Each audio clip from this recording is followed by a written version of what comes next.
ആരോഗ്യത്തോടെ ഇരിക്കാം. മികച്ച പരിചരണം ഞങ്ങളുടെ ഉറപ്പ്. Shoranur medical trust, Shoranur. ബിജെപിയുടെ വർഗീയ നിലപാടിനോട് മൃദു സമീപനമാണ് കോൺഗ്രസിനുള്ളതെന്ന് സിപിഎം സംസ്ഥാന കമ്മിറ്റി അംഗം എം.ബി. രാജേഷ്. സിപിഎം തൃത്താല ഏരിയ സമ്മേളനത്തിന്റെ പ്രതിനിധി സമ്മേളനം തിരുമിറ്റക്കോട് അമാന കൺവെൻഷൻ സെന്ററിൽ ഉദ്ഘാടനം ചെയ്ത് സംസാരിക്കുകയായിരുന്നു എം.ബി. രാജേഷ്. മുതിർന്ന അംഗം കെ.പി. രാമചന്ദ്രൻ പതാക ഉയർത്തി.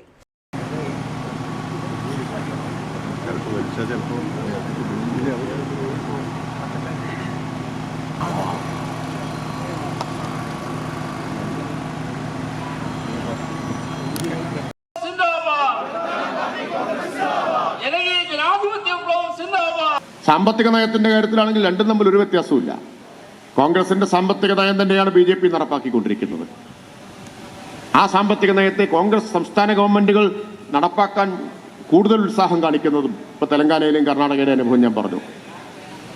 പക്ഷേ വർഗീയതയുടെ കാര്യത്തിൽ ബി.ജെ.പി. തീവ്ര വർഗീയ പാർട്ടിയാണ് എങ്കിൽ ആ വർഗീയതയോട് മൃദുവായ സമീപനം സ്വീകരിക്കുകയോ ചാഞ്ചാട്ടം കാണിക്കുകയോ ആണ് കോൺഗ്രസ് ചെയ്യുന്നത്. ഇത് ഈ രണ്ട് പാർട്ടികളെയും തുറന്നു കാണിച്ചുകൊണ്ട് നമുക്ക് ദേശീയ തലത്തിൽ മുന്നോട്ട് പോകാൻ കഴിയണം. ശക്തമായ ഇടതുപക്ഷ ഐക്യത്തിലൂടെ മാത്രമേ ഒരു മതനിരപേക്ഷ ജനാധിപത്യ ചേരി നമുക്ക് കെട്ടിപ്പടുക്കാൻ കഴിയുകയുള്ളൂ. 2 ദിവസങ്ങളിലായി തിരുമിറ്റക്കോടാണ് സിപിഎം തൃത്താല ഏരിയ സമ്മേളനം നടക്കുന്നത്. ഇരുമ്പകശ്ശേരി അമാന കൺവെൻഷൻ സെന്ററിൽ സജ്ജമാക്കിയ VM ബാലൻ മാസ്റ്റർ നഗറിൽ ആരംഭിച്ച പ്രതിനിധി സമ്മേളനം സിപിഎം സംസ്ഥാന കമ്മിറ്റി അംഗവും മന്ത്രിയുമായ എം.ബി. രാജേഷ് ഉദ്ഘാടനം ചെയ്തു.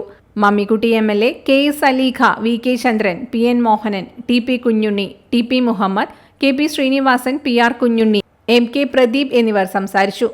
തൃത്താല ഏരിയയിലെ 224 ബ്രാഞ്ച് സമ്മേളനങ്ങളും 12 ലോക്കൽ സമ്മേളനങ്ങളും പൂർത്തീകരിച്ചതിനെ തുടർന്നാണ് ഏരിയ സമ്മേളനം നടക്കുന്നത്.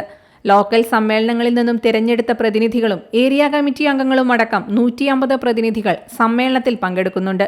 സമ്മേളനത്തിന് സമാപനം കുറിച്ച് 30-ന് വൈകിട്ട് തൃത്താല ഏരിയയിലെ എല്ലാ ലോക്കൽ കമ്മിറ്റികളിൽ നിന്നുമായി റെഡ് വളണ്ടിയർമാരുടെ മാർച്ചും തിരുമിറ്റക്കോട് ലോക്കൽ കേന്ദ്രീകരിച്ചുള്ള ബഹുജന റാലിയും ആറങ്ങോട്ടുകര സെന്ററിൽ നിന്ന് ആരംഭിക്കും.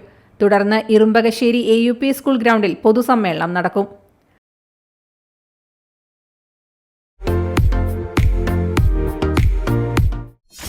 .വ്യൂ ന്യൂസ്, കാഴ്ചകളാണ് ലോകം, കണ്ടു തുടങ്ങുക.